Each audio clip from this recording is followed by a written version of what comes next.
So good morning students. The important allotropic form of carbon, that is crystalline allotropic form of carbon, is fullerenes. Generally up to 1985, the carbon was considered to have only two crystalline allotropic forms. They are diamond and graphite. But in 1985, the scientists Kroto, Kerr and Smalley, these three scientists discovered a new family of carbon allotropes consisting of cluster of carbon atoms such as C32, C60, C50, C70, C84, etc. There are so many families are there.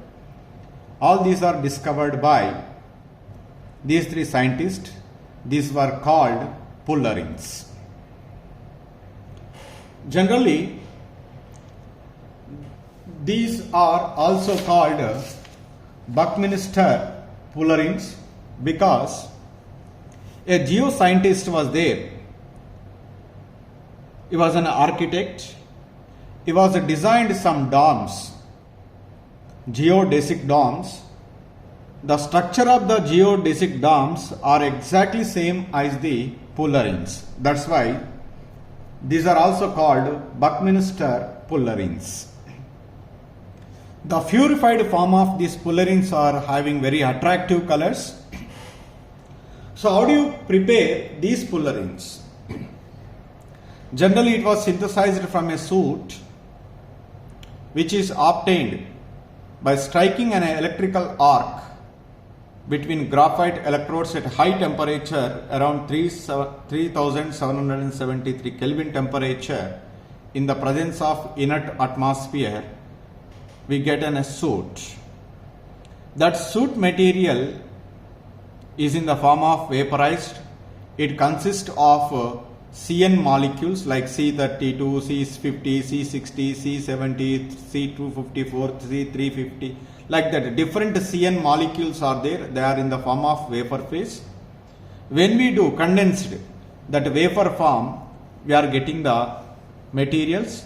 They are consist of mainly C60 and with a small amount of C70, and the rest of the fullerenes are very minute quantities present. But mainly in that sooty, the C60 is present. So after that one, they can be dissolved in an hydrocarbon solvent like benzene or toluene. This C60 and C70 will be extracted by using the chromatographic separation method. So the C60 is and C70 will be separated. So like that, these fullerenes were prepared. Simply, how do you get the fullerene? It is obtained from a soot which is obtained by striking the electrical arc between two graphite electrodes at a high temperature 3773 Kelvin. We are getting the vaporized CN molecules. In that C60, C70, like the different CN molecules are present. Then that is subjected to the condensed. After condensation, when we are observing, in that one the majorly C60 is present, very small quantity C70 is present. The rest of the fullerenes are very minute quantity is there. And the C60 and C70 can be readily separated by extraction with high aromatic hydrocarbon solvents like benzene or toluene. Individual members are obtained by using the chromatographic separation over alumina. So like that we are prepared the fullerenes, and in that, in our syllabus mainly the structure of C60 fullerene is there. What are the important features of the C60 fullerene? That is we have to be see. So this is the structure of the C60 fullerene. It looks like a soccer ball. That's why popularly it is known as buckyball. Popularly known as buckyball.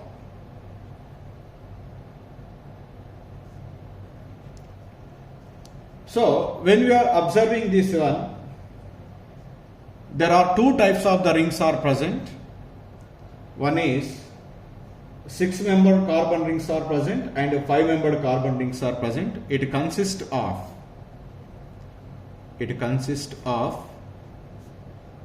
5-membered and 6-membered rings. 6-membered rings are present. You can see here. So 1, 2, 3, 4, 5, 6. This is a 5-membered, and here 1, 2, 3, 4, 5-membered, and two types of the rings are present. And it is a highly symmetrical structure. It has highly symmetrical structure.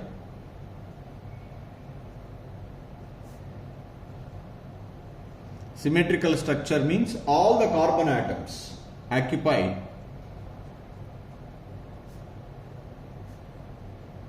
identical positions.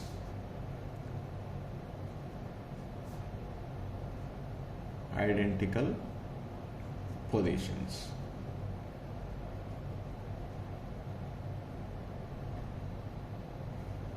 So in the C60,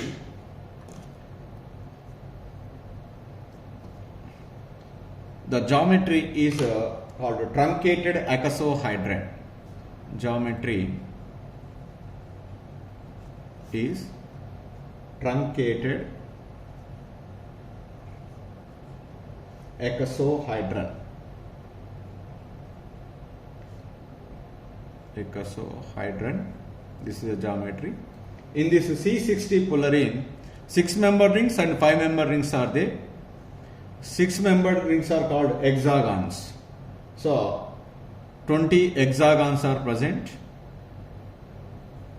20 hexagons, that means 6-membered rings, and 12 pentagons. 5-membered rings are 12 are present. Pentagons. And another important is, when you are observing the 6-membered ring, the 6-membered ring is always connected to the 5-membered ring as well as the 6-membered ring. But 5-membered ring is always connected to the only which one? 6-membered ring. That is the one for the important part. 6-membered rings. 6-membered rings are fused both to other 6-membered and 5-membered ring. But 5-membered rings are connected to only 5-membered ring.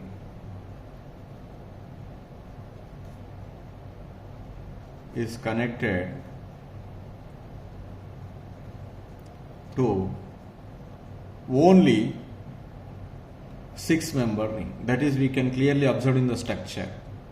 6-membered ring. This is the another important point. And here each carbon atom is undergo sp2 hybridization. So there are two types of the bonds we are observed: carbon-carbon double bond, carbon-carbon single bond. Carbon-carbon double bond length is 138.3 picometers, whereas the carbon-carbon single bond is 145.3 picometers. So these are the some important features of C60 fullerene. Simply once again I will repeat, it seems to be like a soccer ball. So that's why it is popularly known as buckyball. When you are observing the C60 fullerene, there are two types of the rings are present: 6-membered ring as well as the 5-membered rings. So all the carbon atoms are occupying identical position, that's why it seems to be a symmetrical structure. The geometry of the C60 fullerene is a truncated icosahedron. In this C60 fullerene, 26 member rings, hexagons are present, 12 5-member rings are present. The 6-member ring is always connected to the 6-member ring as well as the 5-member ring in the structure. But 5-member ring is always connected to only 6-member ring. You can check anyway. And in this fullerene, each carbon atom is undergo sp2 hybridization. And here, two types of the bond lengths are observed in this structure. One is C single bond, C double bond C. Single bond length is 145.3 picometers. Double bond length is 138.3 picometers. So this is about the third important crystalline allotropic form, that is fullerenes.